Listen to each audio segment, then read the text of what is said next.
Today, we travel to Dallas, Texas, during the stifling summer of 2017. Inside one of the most affluent senior living communities in the suburbs. This was a sanctuary where hundreds of elderly men and women chose to spend their twilight years seeking a quiet environment, attentive medical care, and the absolute peace of mind promised to their families. But in a little over a year, that carefully marketed tranquility was shattered by a streak of sudden, terrifyingly mysterious deaths. Over 20 lives were lost. Countless irreplaceable heirlooms vanished, and the entire state of Texas was left reeling by the reality of a cold-blooded predator hiding in plain sight as a handyman. In today's story, we trace the overlooked clues, the fatal management blind spots, and explore why the system remained silent when the most vulnerable among us needed protection. In 2012, Mary Bartell and her husband moved into Preston Place. For upper-middle-class and wealthy families in Dallas, facilities like this represented a vow, a commitment worth thousands of dollars a month in exchange for absolute security. When her husband passed away in 2015, Mary continued to live in her fourth-floor apartment, even in her early 90s. She still typed emails to her grandchildren, managed her own social calendar, and her wedding ring, a keepsake of 67 years of marriage, had never once left her finger. Our society operates on predefined labels, and the most common label attached to luxury retirement communities is absolute safety. Yet between 2012 and 2016, something sinister was quietly taking root beneath that peaceful facade. At Parkview Frisco, a high-end senior living facility not far away, 82-year-old Helen Lee was found dead on the summer day in 2017. Only a few weeks later, her closest friend in the building, 90-year-old Mary Brixer, also passed away unexpectedly. Both deaths were recorded with a brief clinical entry in their medical files, natural causes, perhaps a sudden cardiac event or age-related decline. Local law enforcement and building management accepted these conclusions without hesitation. When someone over the age of 80 stops breathing, the world rarely asks questions. Their passing is simply viewed as an inevitable biological certainty. Some might say that a retirement facility experiencing deaths among its residents is completely normal. These individuals were in their 80s and 90s. Dying from heart failure or a stroke is a natural occurrence. Why should we question the official medical assessments of the doctors? That is a logical perspective. In an environment where the average age of residents approaches 90, death is an expected guest. These facilities are built to accommodate that reality. But there was a small detail that defied biological logic, a detail that had nothing to do with pathology. Why did all of these supposedly natural deaths coincide with the immediate disappearance of high-value wedding jewelry from the bodies? The wedding band on Mary Brix's hand was gone. The cherished jewelry of Helen Lee vanished from her personal belongings. When an elderly person passes away, people naturally look at their closed eyes, rarely noticing their bare fingers. The system's blind spot was not a lack of technology. It was our collective psychological readiness to accept that the elderly simply die.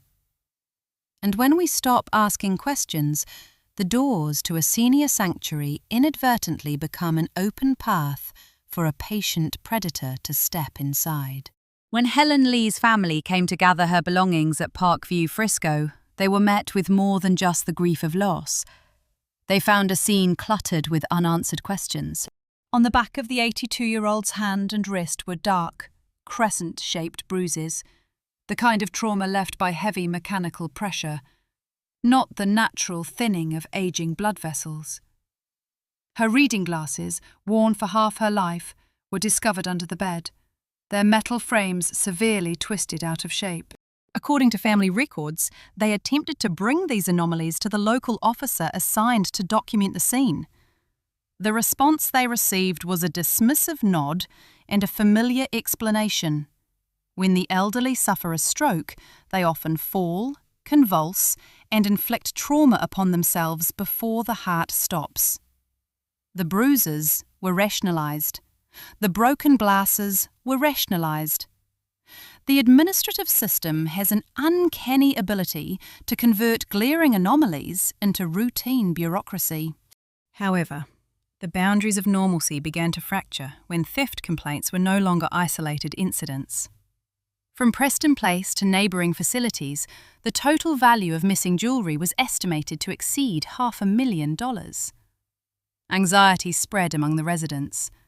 A few of them printed small warning flyers on standard paper and posted them inside the community elevators. "Lock your doors. A suspicious stranger is loitering."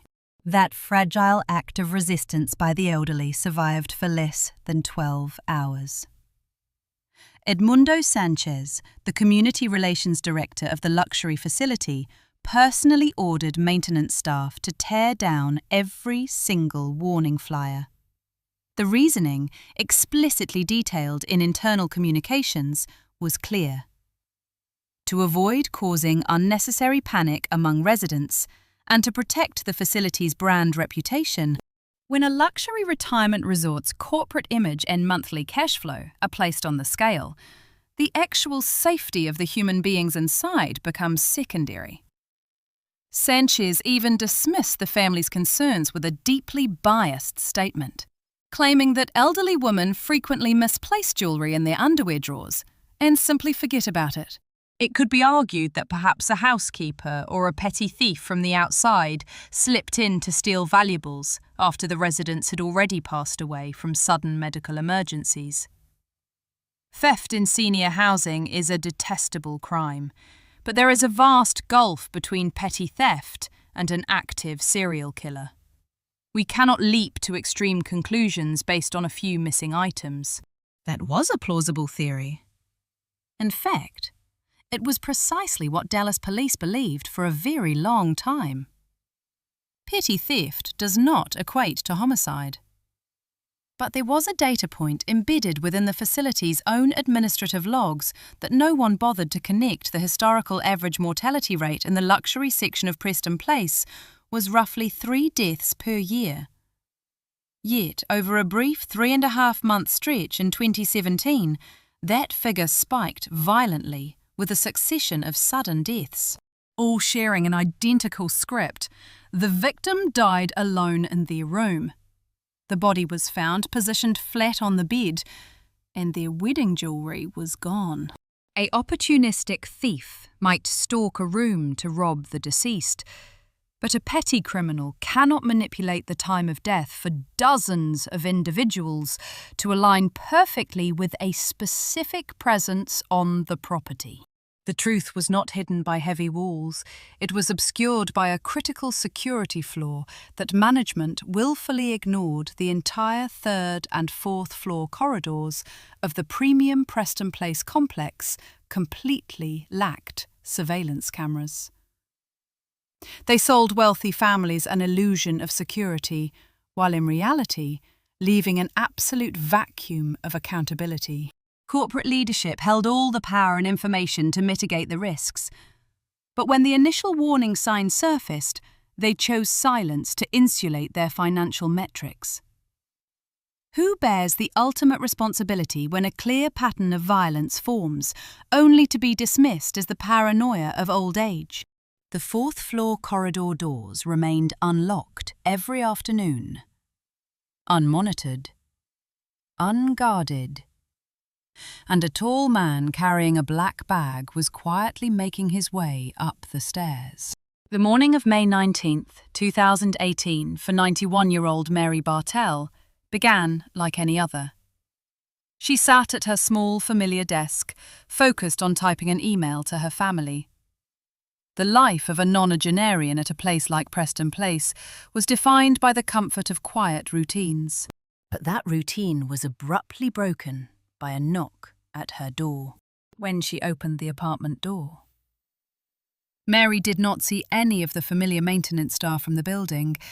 Standing before her was a tall, well-dressed man in a sharp suit, carrying a black bag.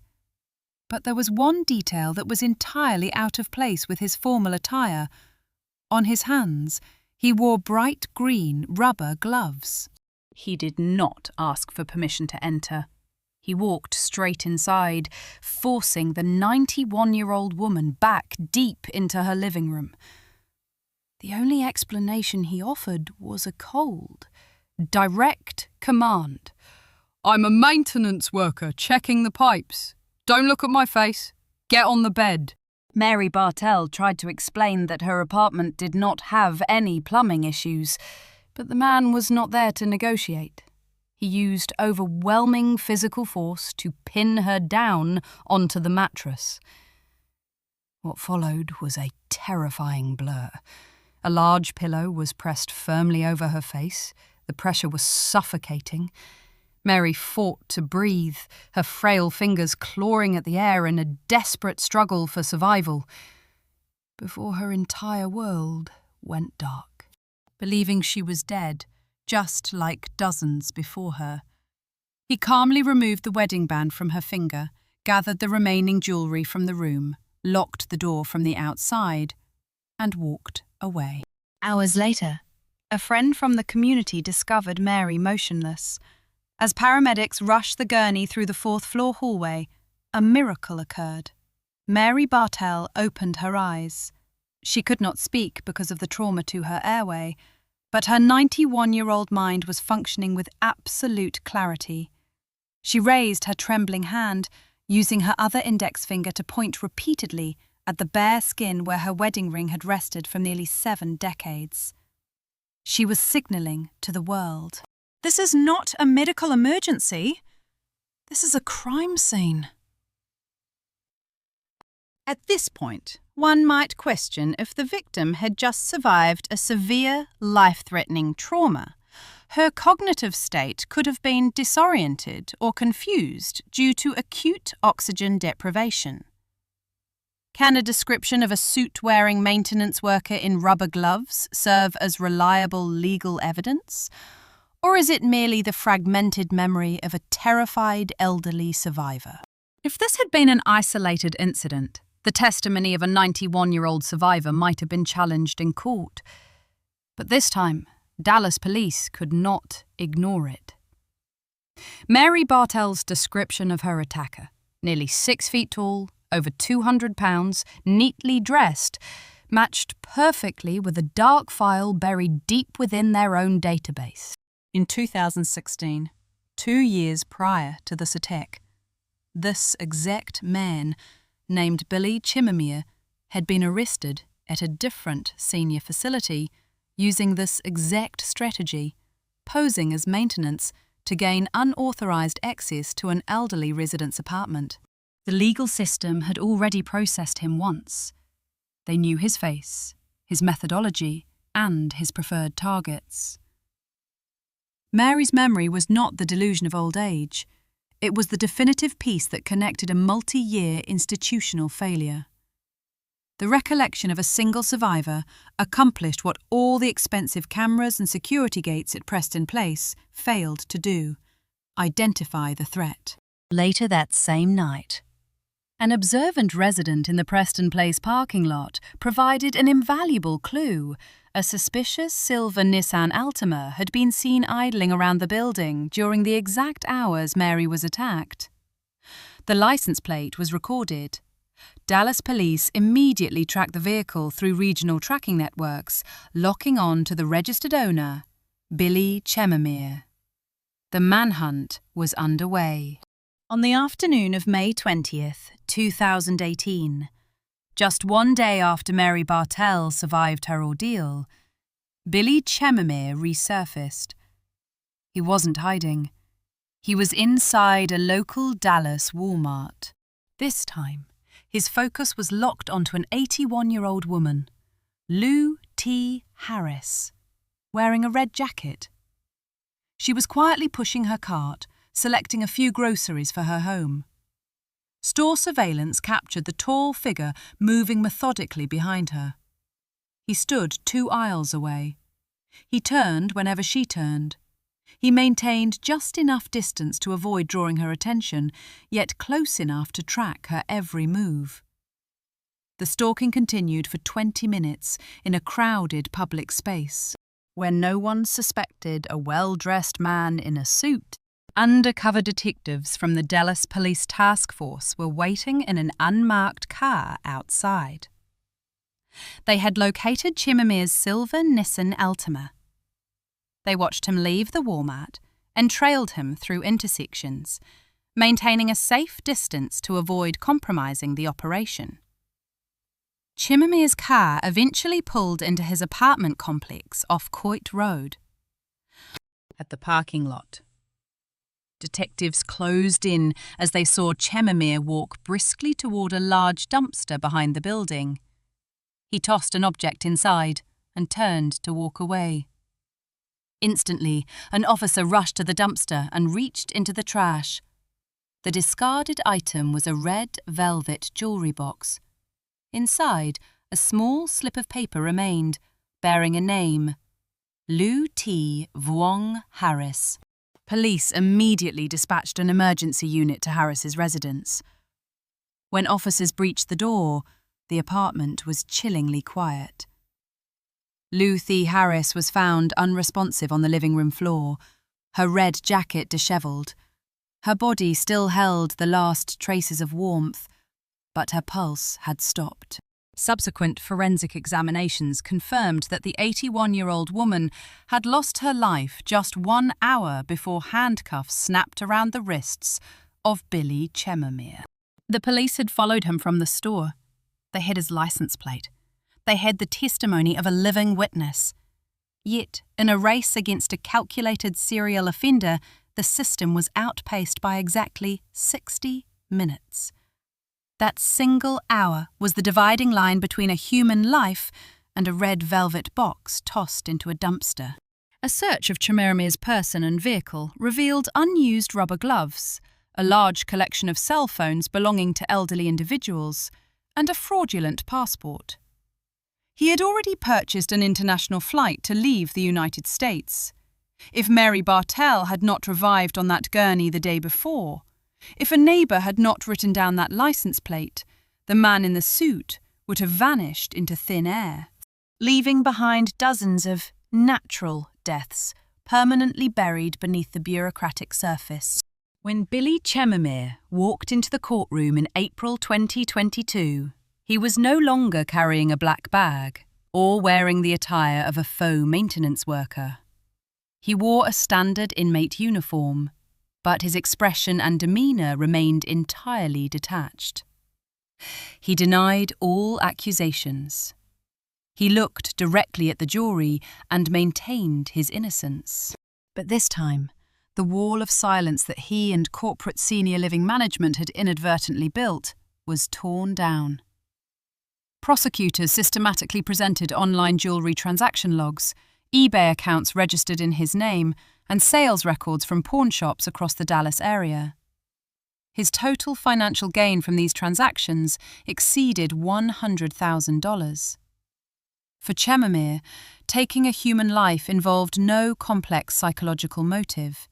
It was merely a structured business process, a cold mechanism for profit that exploited a societal blind spot. The most powerful evidence did not come from financial ledgers, but from the voice of a survivor. The recorded video deposition of Mary Bartell was played throughout the courtroom. Though she had passed away of natural causes before the formal trial began, her precise description and the unforgettable gesture of pointing to her bare ring finger dismantled any line of defence. The jury required just 45 minutes of deliberation to return a final verdict. Life imprisonment without the possibility of parole. The offender is locked away forever behind bars. Justice has ultimately been served for Lou T. Harris, Mary Bartell, and the families. But the history remains deeply unsettling.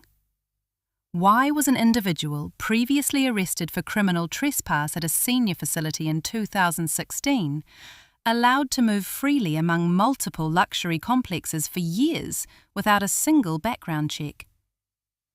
It is difficult to comprehend how such a distinct pattern of mortality could be overlooked for so long, because the management of those properties actively chose to look away. They destroyed the warning flyers posted by residents. They accepted routine explanations for physical trauma. Corporate operators chose to protect marketing reputations and quarterly revenue over addressing structural dangers. When a tragedy unfolds under a system where the duty of care is diffused across shifting work shifts without mandatory independent reporting, safety becomes nothing more than a slogan on a promotional brochure. Every year, thousands of older adults enter premium care communities believing they are sheltered by a rigorous framework of security. But the case of Billy Chemirmir exposed a stark reality: how incredibly fragile that protection becomes when confronted with institutional inertia and corporate indifference. Should the law mandate that any sudden death in a long-term care facility involving a concurrent loss of personal property automatically trigger an independent forensic autopsy, rather than allowing operators to internally conclude the matter as a natural death? When external accountability is absent, the boundary between a safe haven and a vulnerable space depends entirely on a single lock that went unchecked. How do you view this systemic vulnerability? And what structural changes do you believe are necessary to truly protect our elders at the final stage of their journey? Share your thoughts and perspectives in the comments below.